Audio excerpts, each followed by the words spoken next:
ಸ್ನೇಹಿತರೆ, ಎಲ್ರಿಗೂ ನಮಸ್ಕಾರ. ಈ ದಿನ ನಾವು ಕಂಪ್ಯೂಟರ್ಗೆ ಸಂಬಂಧಿಸಿದಂಥ ಪ್ರಶ್ನೆಗಳ ಕುರಿತು ನೋಡಿಕೊಳ್ಳೋಣ. ಮೊದಲನೇದಾಗಿ, ಹೈಬ್ರಿಡ್ ಕಂಪ್ಯೂಟರ್ ಡ್ಯಾಶ್ನ ವೈಶಿಷ್ಟ್ಯಗಳನ್ನು ಪ್ರದರ್ಶಿಸುತ್ತದೆ. ಇದಕ್ಕೆ ಸರಿಯಾದಂಥ ಆನ್ಸರ್ 3. ಅನಲಾಗ್ ಮತ್ತು ಡಿಜಿಟಲ್ ಕಂಪ್ಯೂಟರನ್ನು ಪ್ರದರ್ಶಿಸುತ್ತದೆ. ಮುಂದಿನ ಪ್ರಶ್ನೆ, HTTP 404 ಎಂದರೇನು? ಇದಕ್ಕೆ ಸರಿಯಾದಂಥ ಆಯ್ಕೆ 1.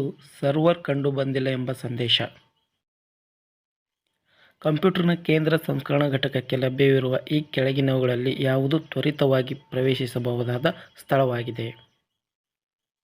ಸರಿ ಆಯ್ಕೆ 3. Processor register. ಕೆಳಗಿನವುಗಳಲ್ಲಿ ಯಾವುದು ಸಾಮಾನ್ಯವಾಗಿ ಬಳಸುವ ಅಸೆಂಬ್ಲಿ ಭಾಷೆಯನ್ನು ಒಳಗೊಂಡಿದೆ? ಸರಿಯಾದಂಥ ಆಯ್ಕೆ 1. ARM. ಹೈಬ್ರಿಡ್ ಕಂಪ್ಯೂಟರ್ನಲ್ಲಿ ಡಿಜಿಟಲ್ ಘಟಕದ ಕಾರ್ಯವೇನು? ಸ್ನೇಹಿತರೆ, ಇದಕ್ಕೆ ಸರಿಯಾದಂಥ ಆಯ್ಕೆ ನೋಡುವುದಾದರೆ ಆಯ್ಕೆ 1. ನಿಯಂತ್ರಕವಾಗಿ ಕಾರ್ಯನಿರ್ವಹಿಸುತ್ತದೆ. ಕೆಳಗಿನ ಯಾವ ಯಂತ್ರಗಳನ್ನು 1977ರಲ್ಲಿ ಟ್ರಿನಿಟಿ ಎಂದು ಉಲ್ಲೇಖಿಸಲಾಗಿದೆ?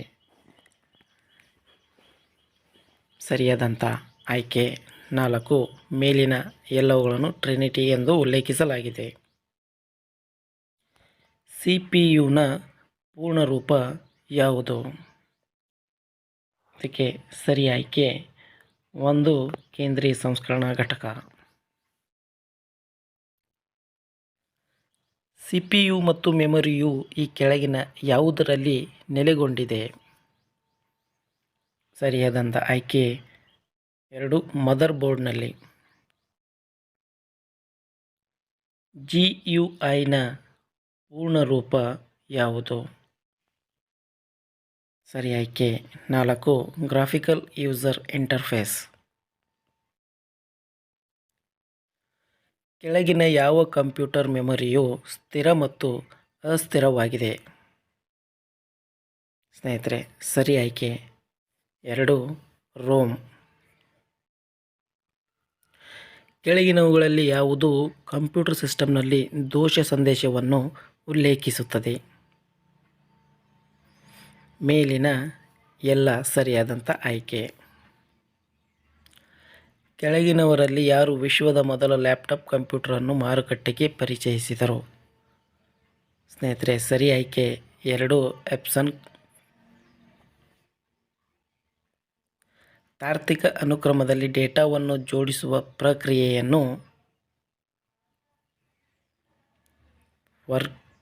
ವಿಂಗಡಣೆ ಎಂದು ಕರೆಯುವರು. ಕೆಳಗಿನವುಗಳಲ್ಲಿ ಯಾವುದು ಔಟ್ಪುಟ್ ಸಾಧನವಲ್ಲ?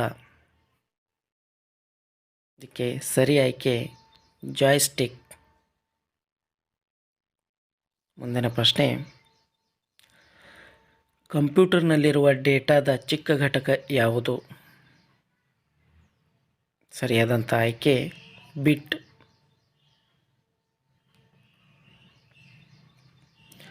ಕೆಳಗಿನವುಗಳಲ್ಲಿ ಭಾರತವು ಅಭಿವೃದ್ಧಿಪಡಿಸಿದ ಸೂಪರ್ ಕಂಪ್ಯೂಟರ್ ಯಾವುದು?